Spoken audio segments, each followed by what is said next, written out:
Bum, bum, bum.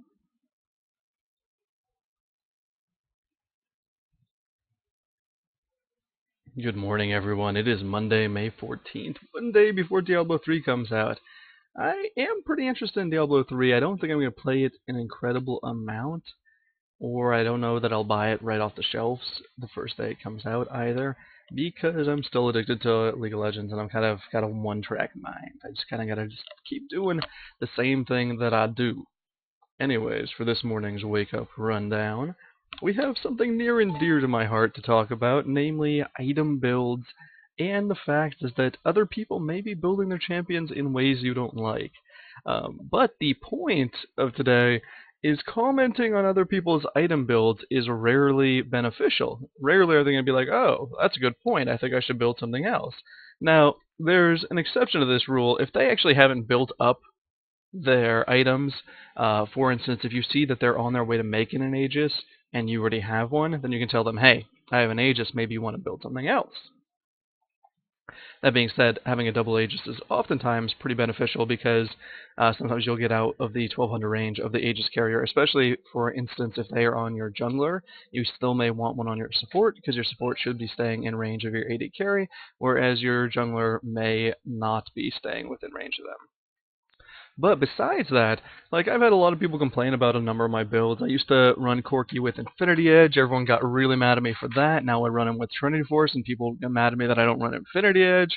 When I run Mundo, I often run Heart of Gold into Aegis and Spirit Visage instead of going straight Warmogs, which some people disapprove of as well. Even though kind of the Spirit Visage Aegis thing is generally the more accepted tournament build for him because, a lot of teams are getting the Aegis and the support items on their jungler first.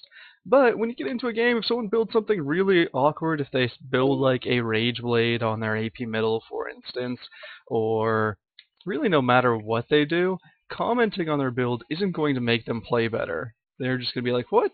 What? Now, if they are really receptive, which would be unusual, they might sell that item, but then they're further behind than you would want them to be. But more than likely, they're just going to be like, oh, well, F you. I'm going to do what I do what I want. I'm not changing my item build. And now they're going to be more mad, less receptive to your future ideas, probably just go off and farm alone, so on and so forth. So it's always a good idea to not ruffle too many feathers because you want the people to be happy with you, to be willing to get into these team fights together, so on and so forth.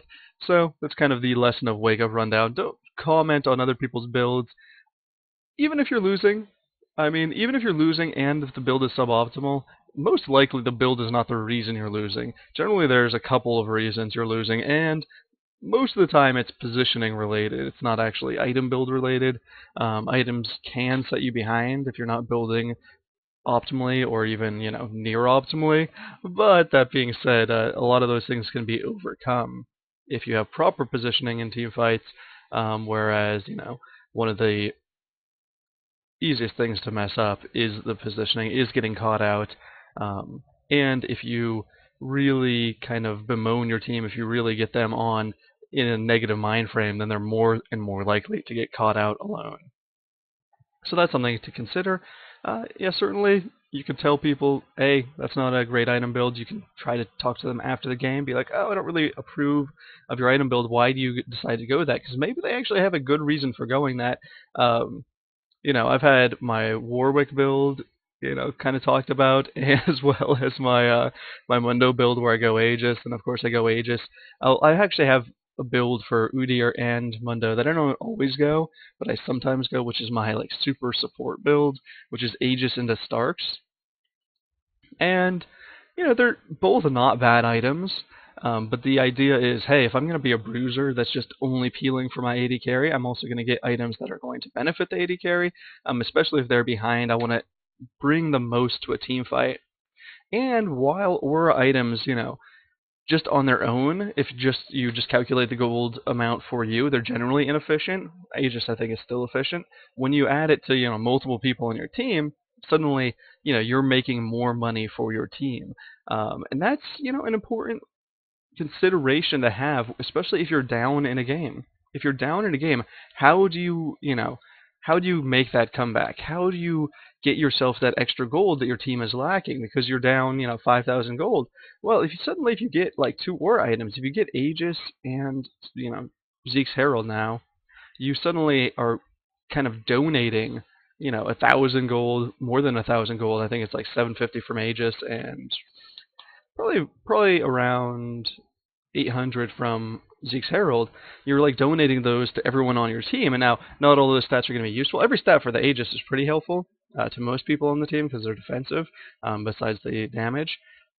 And Zeke's, while Zeke's isn't like incredibly helpful, it's probably going to be helpful to your AD carry and probably your top lane.